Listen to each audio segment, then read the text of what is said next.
This week, we're continuing our series of interviews with members of our Cornelius Corps Board of Directors, and it's a real honor and privilege for us to speak with Carlean Ponder today. Carlean and I first met a number of years ago at a book signing in Washington, D.C. We both went to a book signing by Jim Wallace, who is a well-known Christian writer and activist, and Carlean happened to speak up and ask a question that evening that caught my attention, and I introduced myself to her afterwards.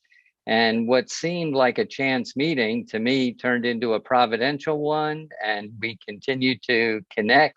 And before long, she came on board with the Cornelius Corps, and now she serves as the president of the board of directors for Cornelius Corps. So, Carlean, welcome. We're so glad to have you here today, and just wanted to begin by asking you what is meaningful to you about serving on the Cornelius Corps Board of Directors?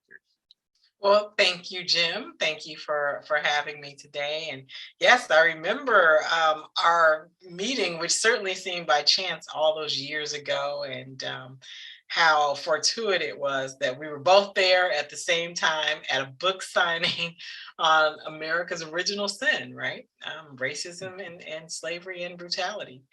And here we are today, all these years later, doing this work on behalf of the Cornelius Corps. So what's most meaningful for me about our work is the education factor.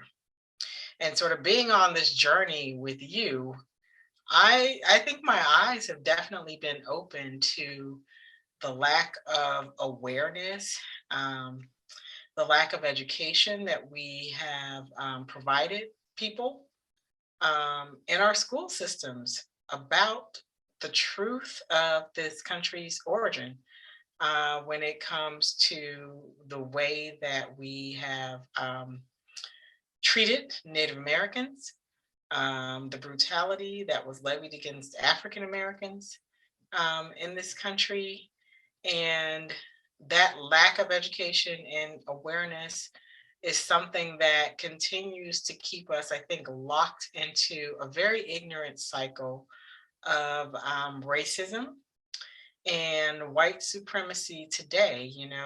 History tends to repeat itself and doesn't do anybody any favors not to be knowledgeable about the pitfalls of American history. Well, thank you, Carlean. And we find that every time we offer a workshop or a class that focuses on this history, so many people just say, like you referenced, I just didn't know. And especially when we tie that into discipleship, what does it mean that racism has been something that has impacted the church as well as the society? So thank you for the great role you play in education and activism as a Christian person. And so that leads me to our second question, and that is, what is one hope you have for our ministry in the year ahead? Well, in the year ahead, I think you said something very important, which is that, we do this work, this racial, it's racial justice as well as racial reconciliation, not just because it is something that we're both interested in from an intellectual or a historical point of view, but we feel compelled to do it as Christians. So I hope that in this coming year that we will be able to demonstrate to others in the faith community that this type of work, this racial justice and racial reconciliation, is indeed work of the cross.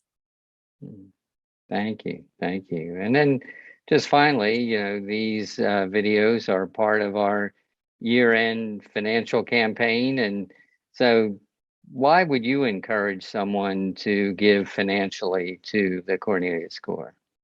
Well, I would encourage people to give to the Cornelius Corps because it takes finances to be able to expand our reach.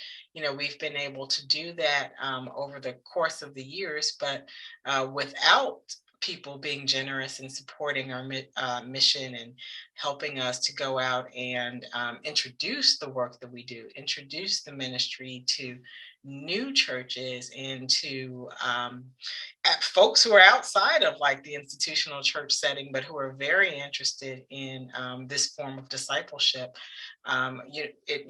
We've been allowed to do that because of generous contributions from people who are watching us today, watching this video today.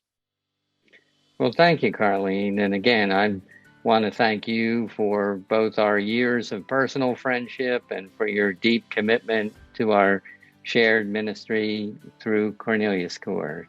So God bless you and our shared ministry. Well, God bless you and Vicki and family too, Jim.